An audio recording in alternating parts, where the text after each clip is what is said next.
Mateus capítulo 26, versículo 67. Cuspiam-lhe então na face, davam-lhe bofetadas com o punho e tapas no rosto e diziam: adivinha, Messias, quem te bateu? A pessoa mais importante, a mais boa do universo, a melhor de todas, esteve no meio de nós. Sim, a pessoa mais boa do universo, a melhor que poderia existir, esteve entre os seres humanos. Há cerca de 2000 anos atrás, Jesus, o Messias, o Filho de Deus. Mas ele não foi reconhecido por grande parte da população daquela época. Sim, ele não foi reconhecido. A pessoa mais importante, a melhor de todas, esteve entre eles. Mas o povo se dividiu. Aqueles que acreditaram e o seguiram, entre aqueles que o desprezaram e o condenaram. Não fique, meu irmão e minha irmã, surpreso e admirado quando você encontra adversários, quando você encontra inimigos. Não fique surpreso e assustado, principalmente se você é um filho de Deus, uma pessoa justa, alguém que seja bom e fiel. Se há pessoas que te odeiam, que cometem injustiça contra você, há muitos adversários. Não se surpreenda, porque Jesus foi o melhor de todos, o melhor, o mais bom. Não existe ninguém no universo, ninguém melhor do que ele, o Filho de Deus. A pessoa mais boa, mais justa, mais verdadeira que o mundo poderia receber. Nem antes e nem depois haverá alguém como ele. Tão certo como o sol está brilhando e estamos falando com você, ele foi elevado acima de todos os anjos, acima de todas as autoridades nos céus e na terra, e foi sentar-se num trono à direita de Deus. Digno, sim, digno, o mais digno de toda criatura, Jesus de Nazaré, o Filho único, unigênito de Deus. Mas ele encontrou muitos inimigos, muitos adversários no seu tempo. Muitos inimigos. O povo ficou dividido, mesmo sendo a melhor pessoa do planeta. Não foi acreditado, não foi recebido por todos. E você agora vai ficar entristecido, abatido, porque encontra adversários, inimigos na sua vida, no seu caminho. No lugar onde você congrega, por exemplo, dentro das igrejas. Sim, dentro das igrejas. Há muitos adversários. Infelizmente, não deveria ser assim, mas Jesus encontrou na sua época os piores adversários, ele encontrou dentro da igreja. Não era esse o título que eles davam, era templo, sinagogas. Lugar onde os judeus se reuniam para ouvir a Torá, a instrução, as escrituras sagradas, a palavra de Deus, os salmos, os profetas, o Pentateuco.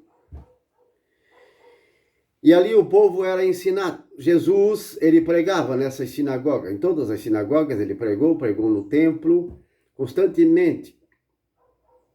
E arrebanhou multidões, curando-os, libertando-os de demônios, de toda espécie de vício. Foi o melhor homem, a melhor pessoa que o mundo poderia receber na face da terra.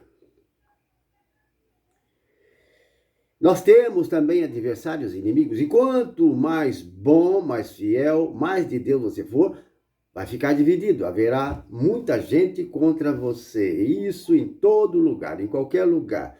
Porém, o exemplo que ele deu a todos os homens, principalmente aqueles que o seguem, que se intitulam como cristãos, você precisa seguir o exemplo do Cristo, do maioral, do chefe, do modelo, do padrão, do mestre. O exemplo dele foi não se vingar, não rebater. Quando davam-lhe tapas na cara, quando o humilharam e o destruíram, bateram nele, ele ficava em silêncio. Sua defesa, sua arma de defesa era a mansidão, a humildade, a afabilidade, a bondade e o silêncio. Valente, corajoso. Ele não tinha medo de nada, ele não teve medo de morrer, de se entregar. Veja, os discípulos que estavam com ele, todos aqueles que estavam com ele, quando viram a situação apertar e que agarraram o seu mestre, eles fugiram, eles ficaram com muito medo. Eles sabiam muito bem como os romanos tratavam aqueles que eram seus inimigos. Jesus não foi o primeiro a ser crucificado e nem foi o último, mas era do conhecimento dos discípulos e dos judeus e de todos aqueles que moravam naquela região, principalmente Jerusalém, o que acontecia, a crueldade que acontecia com aqueles que eram condenados a ser crucificados. Era uma forma terrível, horrível, de se morrer, uma tortura horrível. Você não consegue ficar por mais de 5 minutos pendurado numa barra. Você não consegue. Pendurado numa barra, não consegue. Vai doer os ombros, os braços, você vai sentir dores. Ele ficou horas e horas com aqueles 2 criminosos, também eles foram crucificados.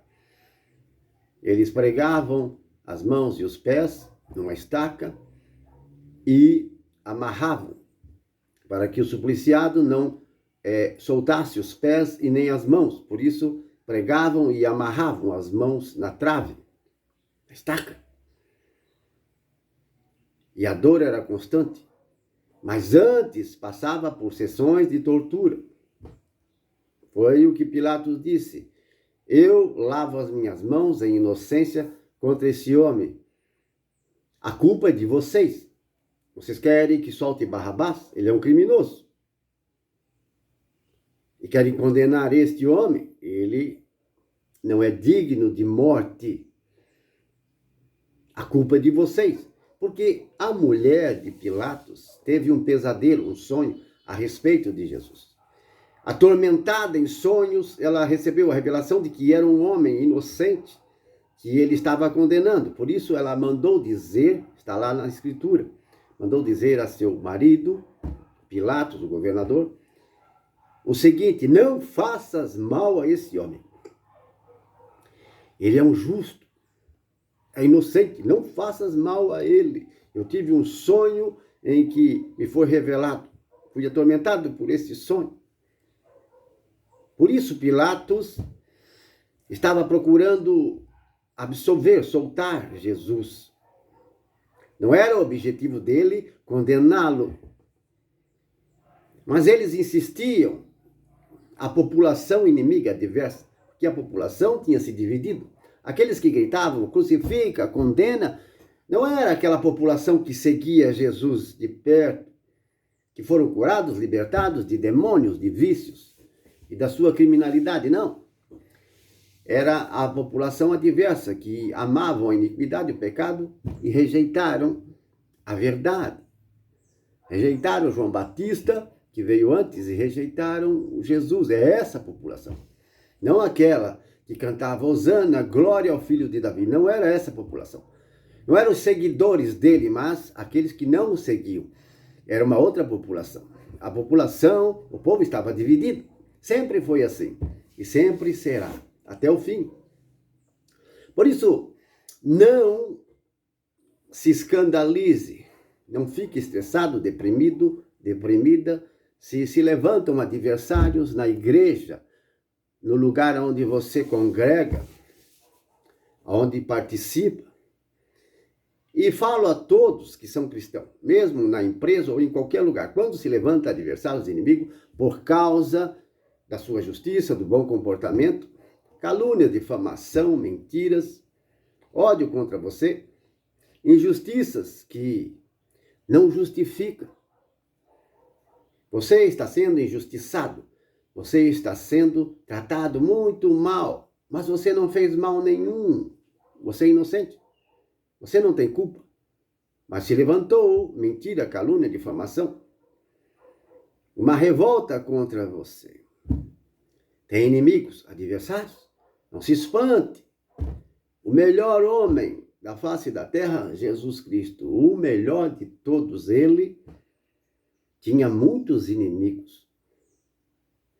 Quando você prega a palavra ou tenta levar alguém para o caminho de Deus e essa pessoa se revolta, e tem casos que o pregador até apanha. Mas devemos deixar na mão de Deus, fazer como Jesus fez. Deus disse, o apóstolo Paulo pregou uma das suas cartas ao Romano. Ele disse, a Deus pertence a justiça, a vingança, a ira e a cólera, o castigo. Mas se teu inimigo tiver fome, dá de beber. Se tiver sede, se tiver fome, dá de comer. Se tiver sede, dá de beber. Fazendo assim, amontoarás carvões em brasa sobre a cabeça do teu adversário. Maldições sobre a cabeça dele, mas você não se vingue, trate bem. Faça como Jesus, afabilidade, mansidão, humildade. Muitos morrem, mesmo com razão, no cemitério ou qualquer lugar. Está cheio de corpos, cadáveres de pessoas que tinham razão. Morreram, tinham razão, mas morreram. Por quê? Porque seus adversários eram maus, eram soberbos, foram cruéis, mesmo tendo razão. Por isso, há muita gente, até no cemitério, foi morto, mesmo com razão. Mas uma arma poderosa é a humildade, a mansidão, a afabilidade. Não se vingue, deixe nas mãos de Deus. Os adversários, os inimigos, meu amado irmão e minha irmã, eles são muito importantes em nossa vida, porém, nós esquecemos desse detalhe. Há uma sabedoria divina muito grande quanto aos adversários. Preste bem atenção no que você vai ouvir agora. Os campeões nas Olimpíadas, por exemplo, nos campeonatos, no esporte, os campeões, eles precisam de adversário para ganhar o cinturão, o troféu, a medalha de ouro. Eles precisam dos inimigos para poder serem glorificados e ter fama e ganhar dinheiro. Precisam dos inimigos, dos adversários. Mas alguém pode dizer, não, foi a minha força, minha habilidade, minha técnica, meus treinos, meu sacrifício. Foi isso que me deu a medalha, o cinturão, a vitória, o troféu. O atleta, o campeão, pode pensar assim até, mas, na verdade, foi o adversário, o inimigo, que colocou o troféu, a medalha, o cinturão, nas suas mãos. Encheu o seu bolso, a sua conta de dinheiro. Foram os inimigos, eles foram importantes. Porque se não houvessem adversários, se não houvesse inimigo, como você conquistaria a medalha, o troféu, a vitória e a glória? Não conquistaria nunca. Você precisa de adversários, de inimigo. No esporte, nas Olimpíadas, é assim, todo esporte é assim. Esses lutadores, por exemplo, de UFC, como é que eles vão ganhar cinturão e glória e fama e muito dinheiro se não ter adversário para lutar, para vencer. Se não houver adversário, não houver inimigos, não há luta, não há espetáculo, não há dinheiro, não há vitória, não há glória, nem cinturão. Você está entendendo? É assim. Então são os inimigos que vão dar a você a glória, a fama, a vitória, a medalha, o cinturão. É só uma ilustração para que você entenda que é um cristão, é um soldado, é um lutador. Você é um lutador de Deus. Você é um guerreiro de Deus na terra. E a sua herança, a sua glória, a coroa, o seu troféu, a sua medalha está com Deus no alto dos céus. Não são os homens que vão dar a você. Você está entendendo? Não são os homens que vão dar a você esta glória, mas o cristão, o verdadeiro cristão, tem essa glória, essa coroa, esta vitória no reino dos céus, no dia em que ele partir. E depois, na volta de Jesus Cristo, porque ele vai voltar e dará recompensa aos seus servos, aos santos, aos que temem seu nome, aos profetas. Por isso, a Escritura fala de os vencedores, os escolhidos, os eleitos. Só os vencedores herdarão o reino dos céus. Só os vencedores terão posse da coroa, da glória, do troféu, de um trono no alto dos céus. São os vencedores. Está lá em Apocalipse. Os inimigos, então, os adversários que vêm contra você, é que vão dar a você uma glória no céu. Por isso não deve ficar murmurando, reclamando, revoltado. Você não pode, não deve se vingar, senão vai perder esta glória, este troféu. Porque ao contrário do mundo, o vencedor do reino dos céus é aquele que combate com a mansidão, a humildade, o respeito. Ele, em vez de tirar a vida, ele prefere dar a vida. Em vez de bater, ele prefere apanhar. Por quê? Porque ele está sendo um vencedor, ele está sendo um obediente à palavra de Deus. Está seguindo o exemplo de seu mestre, Jesus Cristo. É claro que não estou falando isso de uma forma geral. Não estou falando de uma forma universal, porque há muitas circunstâncias e são diferentes. Os tempos e os momentos não são todos iguais. A sabedoria de Deus nos ensina a não tratar todos de igual forma. Há ministérios. Por exemplo, as autoridades, elas têm nas mãos as armas. Elas têm o título e o poder de pagar o malvado, o pecador, de acordo com as suas obras. Está lá na palavra de Deus. O apóstolo Pedro, o apóstolo Paulo falou a respeito das autoridades. É ministro da ira de Deus para castigar os maus. É um ministério. A polícia, as autoridades, quando elas são chamadas ou saem para fazer o seu serviço, elas saem com armas, saem com equipamentos, a fim de punir o mal, o perverso. Você está entendendo? E elas têm essa autoridade. São ministros da ira de Deus. Foi o que Paulo pregou. E Pedro também. A respeito das autoridades. Se há autoridades que não são fiéis a Deus, prestarão contas com ele naquele dia. Mas há autoridades que são tementes a Deus, são fiéis a Deus. Nem todos são autoridades infiéis, perversos. Porque o joio e o trigo está em toda parte, em todas as instituições, em todos os lugares. Nas universidades, nas escolas, no meio da corregedoria, da polícia, do governo, nas igrejas. Ou você pensa que nas igrejas são todos perfeitos, todos santos, todos trigo, não é? Há muita palha que será queimada no fogo, mesmo nas igrejas. E principalmente em todas as igrejas. Todas. São todos fiéis? São todos eleitos, escolhidos? Não. Assim em todas as instituições, em todos os lugares. Todas as casas e famílias. Infelizmente, está dividido. As famílias estão divididas, o povo está dividido. Uns creem, outros não creem. Uns são verdadeiros, outros são falsos. E os que condenaram nosso Senhor e Salvador Jesus, os que condenaram foram as autoridades religiosas. A igreja da época, que se chamava templo e sinagogas. O judaísmo. Vocês estão entendendo? Nós cristãos em todo o mundo,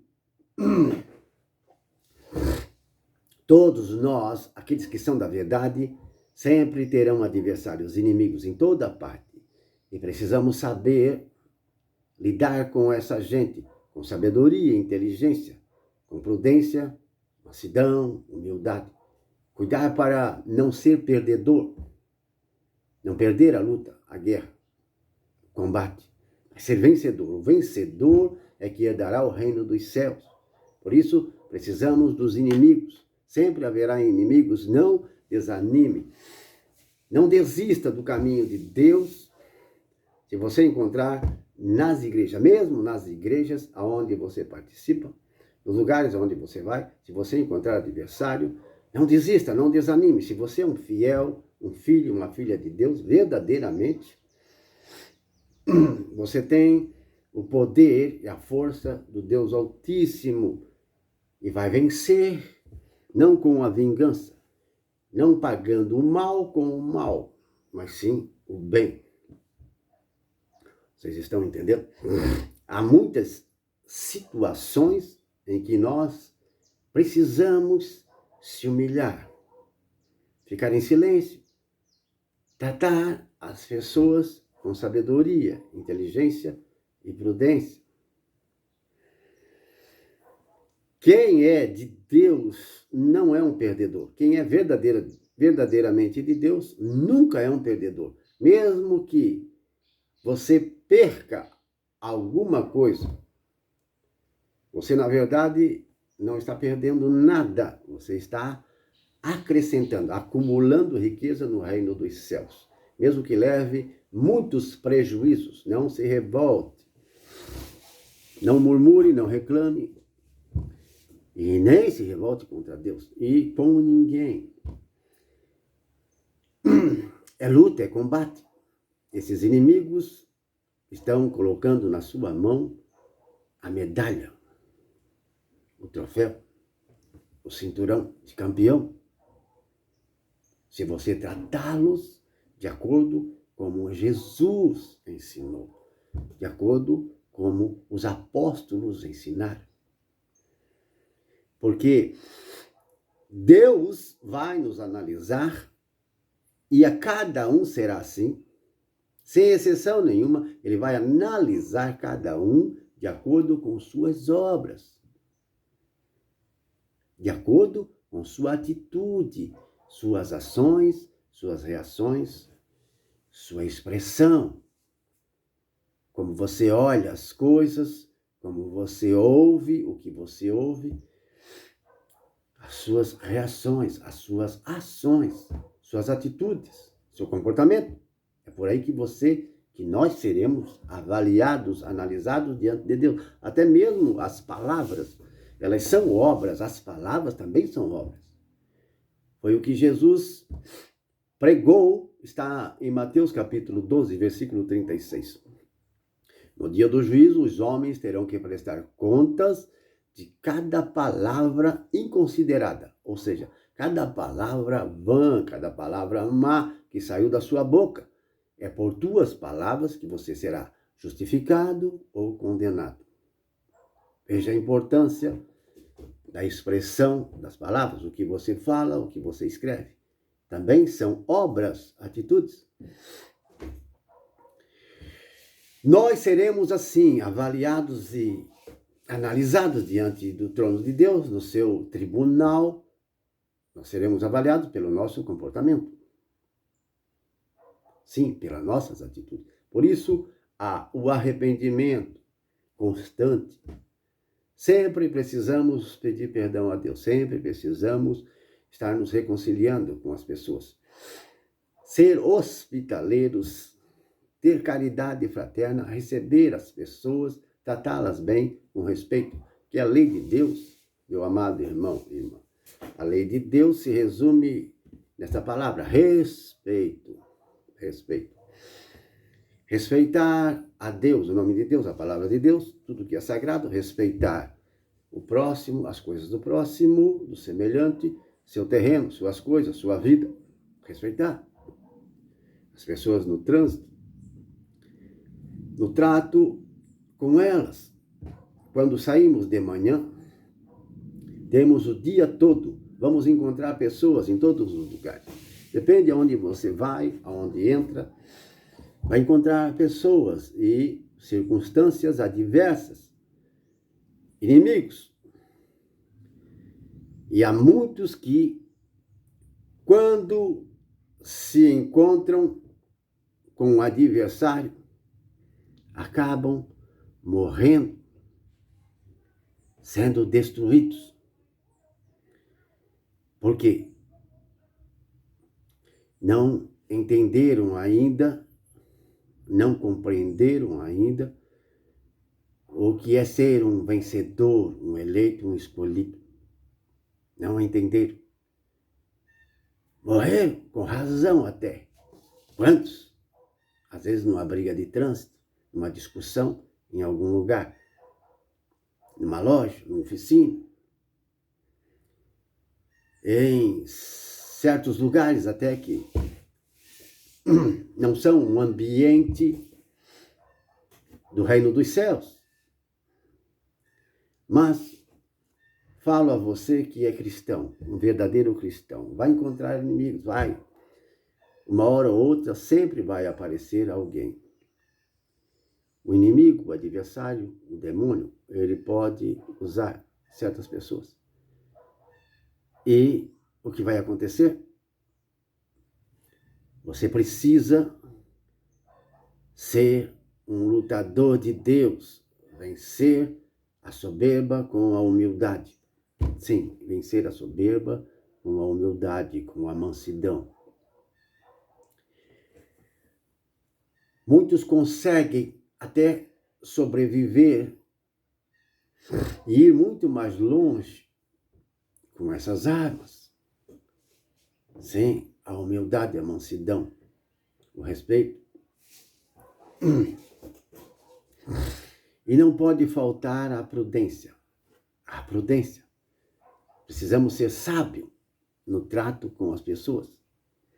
Há situações que você precisa ser sábio e prudente. Jesus era assim. Os profetas também, os apóstolos. E nós, pela Sagrada Escritura, conseguimos aprender com o Espírito Santo, nos ajudando a entender, para socorrer, ajudar todos os que precisam. Mas nem todos serão campeões, nem todos serão glorificados no reino de Deus. Nem todos receberão um trono, um troféu, uma glória no reino de Deus. Infelizmente, não. Porque são os perdedores. Eles foram desonestos, eles foram cruéis, foram fraudulentos, foram ladrões, lograram o próximo. Foram assassinos, foram impuros, foram cruéis com pessoas inocentes, e principalmente com as crianças. Foram desprezadores das pessoas justas, desprezaram os justos, não os receberam, maltrataram e desrespeitaram. Foram maus. não abandonaram seus vícios, causaram dano, sofrimento à própria família, aos vizinhos e às demais pessoas com seu comportamento perverso. O resultado é a derrota. Foram derrotados, morreram nessa situação e sua herança, sua glória, não será o reino dos céus, não será um trono, não serão glorificados diante de Deus. Serão queimados como palha, serão destruídos. Isto serve também de alerta, porque nós, meus amados irmãos e irmãs, nós somos espíritos, somos pessoas que nunca morrem, na verdade. Você nunca vai morrer. Você nunca vai morrer. Vai perder seu corpo, porém, na ressurreição vai tê-lo de volta para o sofrimento eterno ou para a glória eterna. Esta é uma verdade e está revelada na Escritura Sagrada. Em Apocalipse, leia os capítulos finais. Ali fala da recompensa. No capítulo, começando no 20, 21, 22, fala da condenação dos ímpios, dos infiéis, dos falsos, dos perdedores e da salvação e da glória eterna daqueles que são fiéis. Não desperdice o seu tempo. Não desperdice o seu tempo. Seja sensato, seja sábio. Aproveite ciosamente o tempo que você tem ainda para andar em bons caminhos. Conversão verdadeira, arrependimento, purificação. Olha o que diz as Sagradas Escrituras. Felizes aqueles que lavaram e alvejaram suas vestes no sangue do Cordeiro. Eles terão direito a entrar na cidade santa, Nova Jerusalém, pelos portais de pérola e comer do fruto da árvore da vida que está na praça, toda de ouro. Cidade toda feita de ouro e pedras preciosíssimas, que descerá dos céus sobre um novo céu e uma nova terra. A herança eterna dos escolhidos. Herança e glória eterna. Diz a palavra de Deus que lá não haverá morte, não haverá choro, não haverá sofrimento, não haverá dor. Juventude perene para todos sempre. Juventude. Sim, há pessoas bonitas, há pessoas feias, há pessoas doentes, muito sofredoras, no mundo inteiro. Sempre houve. As pessoas ficam velhas, outras não, mas aqueles que ficam velhos perdem sua aparência, sua beleza, sua juventude. Gostariam de ser jovens. Todo ser humano, todo homem, toda mulher, quando vai envelhecendo, procura até os meios possíveis para ter uma melhor aparência, poder se rejuvenescer, ao menos um pouco. E muitos até conseguem, em parte, retroceder 5 e até 10 anos na sua aparência. Sim, com vários tratamentos, laboratório, produtos e etc. Mas vai envelhecendo e chega a um ponto que você perde toda a juventude, toda a beleza. Fica fraco, doente e perde toda aquela beleza da juventude. Aí você morre. Porém, Deus dará a juventude eterna. A juventude eterna para todo aquele que é vencedor. O eleito, escolhido, terá uma juventude eterna. Você era velho, você era velha quando morreu, seu corpo foi destruído, mas você ressuscitará. Você terá uma juventude perfeita. Você será perfeito em sua aparência, em seus braços, em seu rosto, todo o seu corpo. Você terá uma nova aparência, um novo corpo. É um corpo glorioso que não envelhece, não fica doente, eterno. Isso é fé, você precisa crer nisso. Jesus Cristo, faz uns 2000 anos, foi destruído, foi desfigurado na cruz. Mas ele ressuscitou. E quando ele ressuscitou, nem seus discípulos o reconheceram. Maria Madalena, a primeira que viu Jesus, estava lá. Ela pensou que era um jardineiro. Como pode? Andou com Jesus Cristo tanto tempo, jovem, até 30 e tantos anos, ainda é jovem. Mas, ao ver ele ressuscitado, não reconheceu. Estava diferente. Estava velho? Não, estava mais novo. Estava diferente. Mas ele provou, mostrou que era ele mesmo. Mostrou as mãos, furada, mostrou os pés, o lado.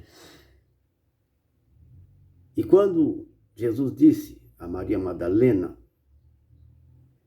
pronunciou o nome dela, Maria, seus olhos como que abriram e ela reconheceu que era ele. Jesus ressuscitou em corpo imortal, incorruptível, uma ressurreição diferente. Temos 3 tipos de ressurreição. 3 tipos.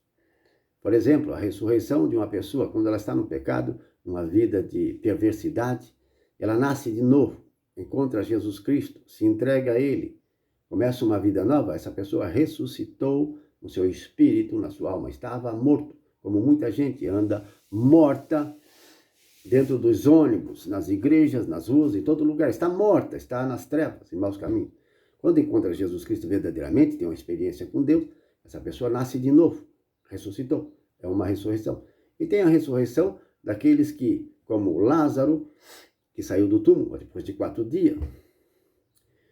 O filho da viúva de Naim, que Jesus parou o enterro e disse ao jovem que estava no caixão, moço, levanta-te. Ele se levantou e ressuscitou.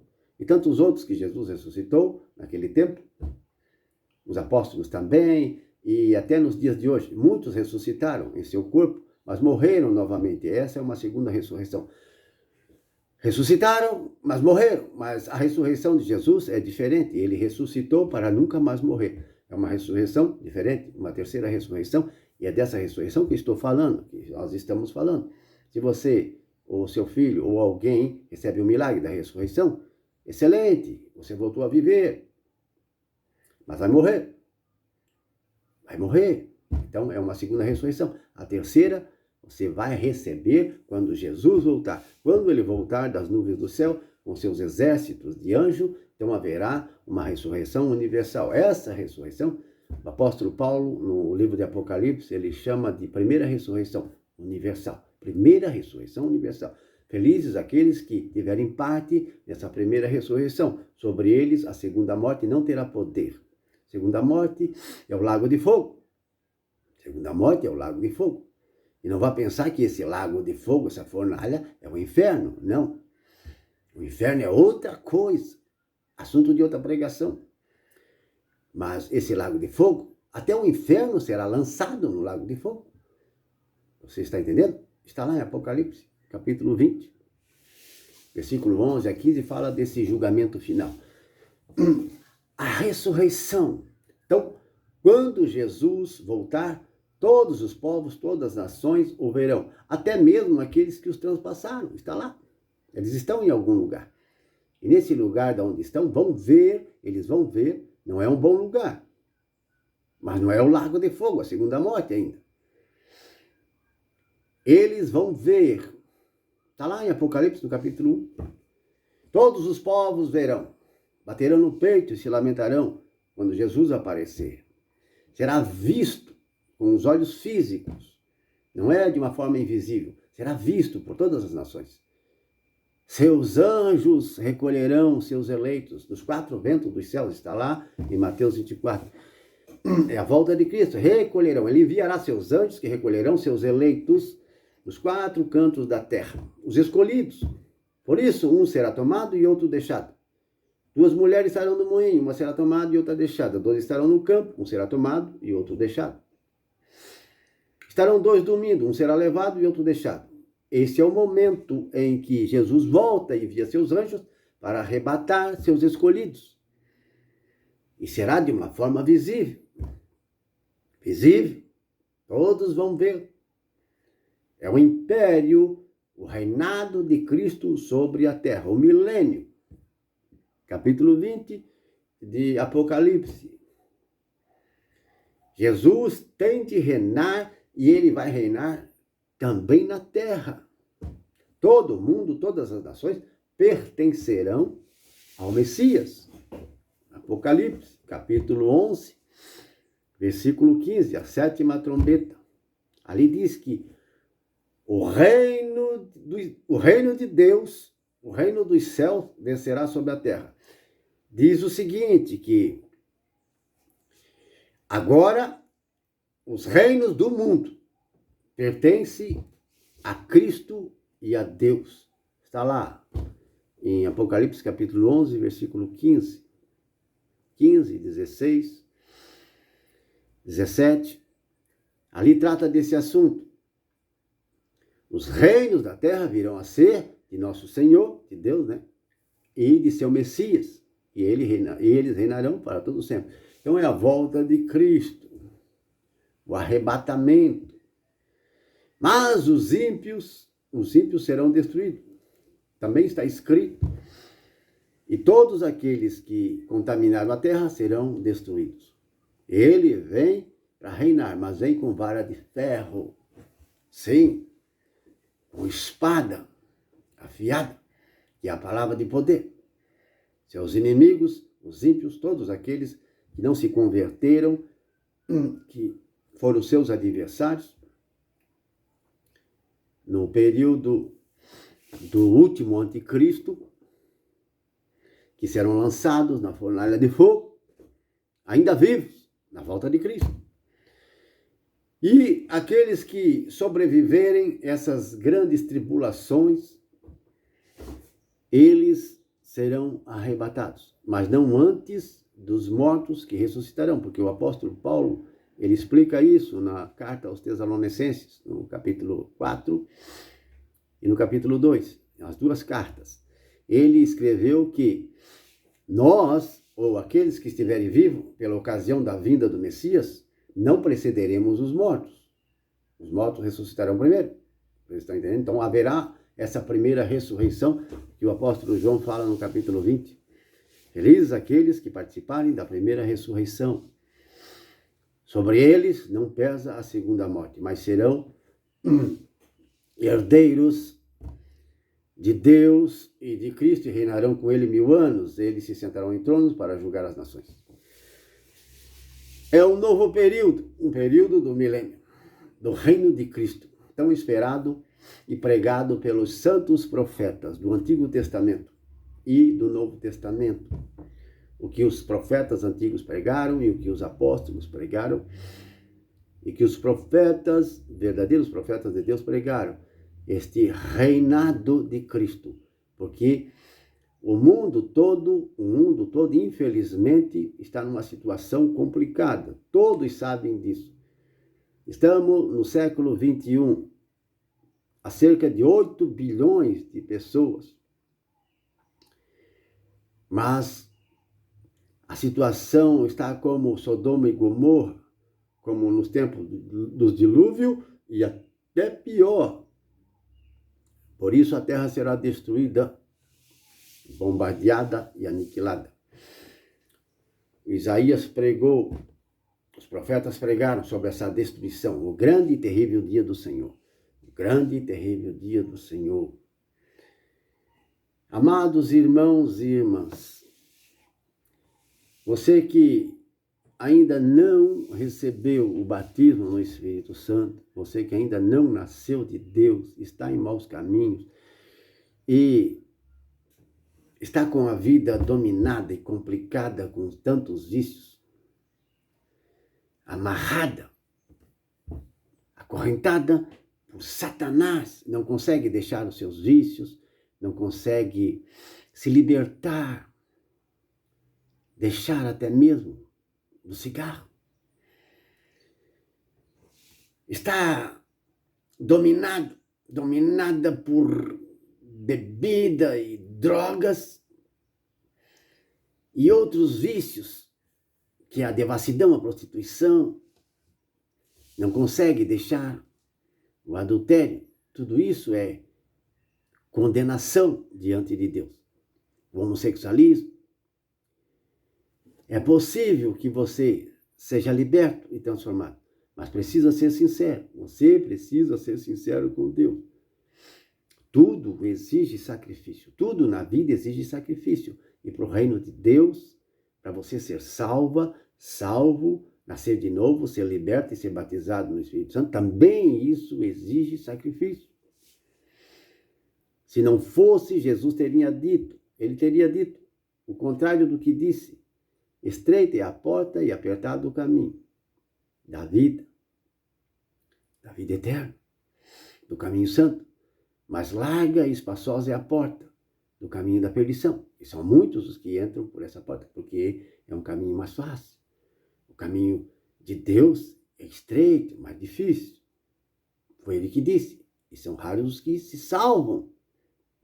Por isso, exige do cristão, da pessoa que quer ser um vencedor, um eleito do reino de Deus, uma juventude perene, uma glória eterna, precisa se sacrificar, se esforçar. Você precisa ir para a igreja, mesmo que lá não sejam todos fiéis. Continua sendo a casa de Deus, mesmo que tenham gente falsas por lá, inimigos e adversários. Como Jesus, ele participava das sinagogas, pregava nas sinagogas no templo. Eles eram judeus e participavam das cerimônias religiosas. Na época deles, eles não se ausentavam de jeito nenhum. O próprio Jesus foi circuncidado ao 8º dia, seguia a lei de Moisés. Sim, ele seguia e cumpria a lei, e os discípulos também procuravam ser fiéis e participavam da igreja, do templo, das sinagogas. Assim é hoje. Mesmo que na época não fosse todos fiéis e tinha tanta gente falsa, mas eles participavam, estavam lá, está aqui na Bíblia Sagrada, registrado. E eles até participavam muito, todos os dias. Então você não pode ficar fora da igreja. Não pode ficar fora da igreja. É lá que você vai conseguir amigos, irmãos, que são verdadeiramente boa companhia para você. Vou orar. Você feche os olhos e receba esta oração de poder. Se você quer, se você aceita, se você quer deixar dos seus vícios, desta vida terrível que você anda, há pessoas doentes, enfermas, sofrendo muito, sofrendo com enfermidades, está ouvindo esta pregação, você também pode ser curado da sua enfermidade. Faça voto com Deus, faça promessa com Deus. Faça votos com Deus. Diga a Ele que você vai segui-lo de todo o coração. Peça que cure você dessas doenças e enfermidades e livre você de todos esses vícios. Em nome de Jesus Cristo, eu oro por você. Deus te liberte. Eu expulso todos os demônios da sua casa, da sua vida, do seu corpo. Saia todo espírito maligno que te atormenta, que te escraviza. Eu ordeno, em nome de Jesus, que todos os inimigos, adversários do mundo espiritual, todas as forças negativas do mal de Satanás, que atormentam, que te perturbam, que te fazem escravo de vício, da devassidão, prostituição, adultério, homossexualismo, que fazem de você escravo e escrava de doenças e enfermidades horríveis e de toda sorte de enfermidade. Em nome de Jesus, eu ordeno que saia do seu corpo, dos seus órgãos internos e externos. Seja curada e libertada. Seja curado e libertado de todos os espíritos malignos. Em nome de Jesus, eu expulso da sua casa, da sua vida, do seu corpo, alma e espírito, todos os poderes do mal, todos os parasitas do mal, toda a influência maligna. Caia por terra Em nome de Jesus Cristo, eu expulso doenças e enfermidades, todo espírito maligno da sua vida. Amém. Se você crê, diga amém. Se alguém de você tem na sua casa alguns objetos ou livros, coisas, quadros, qualquer coisa que não seja do reino de Deus, não seja sagrado do reino de Deus, qualquer objeto, qualquer coisa que seja das trevas, pornografias, imagens, objetos, tudo e qualquer coisa que seja do mundo do ocultismo, esoterismo, do paganismo, livros, revistas, qualquer coisa, bote fogo, queime e destrua, enterre. O que puder botar fogo, bote fogo. O que não der para botar fogo, imagens quebre em pedaços, faça um buraco, enterre. Enterre. Destrua todo objeto, todas as coisas que possam trazer influências negativas do poder das trevas. Porque se você quer deixar o ocultismo, o esoterismo, uma falsa religião, se você quer deixar o pecado e a iniquidade, precisa eliminar também as coisas ligadas a isso. Nem que seja um simples grampo, um piercingzinho, qualquer coisa, um anel,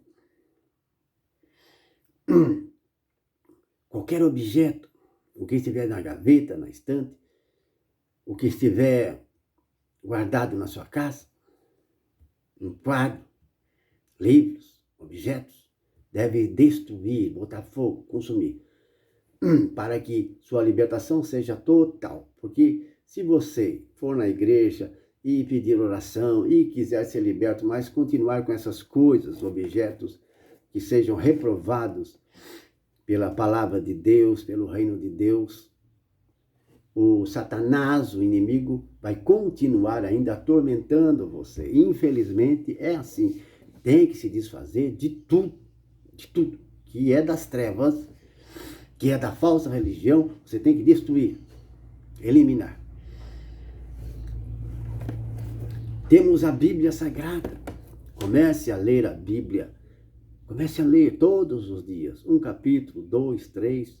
Lê de manhã, lê à tarde, lê à noite. Mas leia todos os dias a palavra de Deus. Leia com devoção, com sinceridade, com humildade. É alimento, é força, é poder de Deus. A palavra de Deus tem libertado milhares e milhares de pessoas. Há muitos testemunhos a esse respeito. Por isso, comece a ler e estudar a palavra de Deus. Não uma Bíblia, mas Bíblias, traduções. Você entende? Porque existem milhares e milhares e milhares de edições e traduções da Bíblia. Leia, estude a Bíblia. Leia numa, leia noutra. Frequente o grupo de oração, frequente a igreja. Faça amigos fiéis, amigos de confiança. Mude a companhia, a amizade. Infelizmente, você não pode continuar, você que está entrando no reino de Deus, não pode continuar com amizade antiga, pagã, perversa. Não dá. Você precisa de se afastar. Se afastar completamente. E ter novos amigos e amigas no reino de Deus, que compartilham da mesma comunhão, que amam a palavra de Deus, amam o nome de Jesus Cristo, amam tudo o que é sagrado. Daí sim você vai vencer tudo. E sendo um vencedor, terá como herança a glória do novo céu e da nova terra. Os eleitos verão, eles verão Deus face a face. Verão a Deus face a face. E o que relata no Apocalipse é que o sol e a lua, o mar, não mais existirão. A luz será Deus e o Cordeiro, a luz que ilumina. Vejam só. É um novo céu, é uma nova terra, um novo lugar. Não nesse céu e nessa terra. Haverá o reinado de Cristo, é verdade. mas não será o fim ainda. Estou falando do fim, quando acabar tudo, no juízo final. Então haverá um novo céu e uma nova terra. É o que Pedro pega na sua carta de Pedro, segunda carta de Pedro, no capítulo 3. Um novo céu e uma nova terra, onde habitará a justiça para sempre. Amém? Deus abençoe você e a sua família.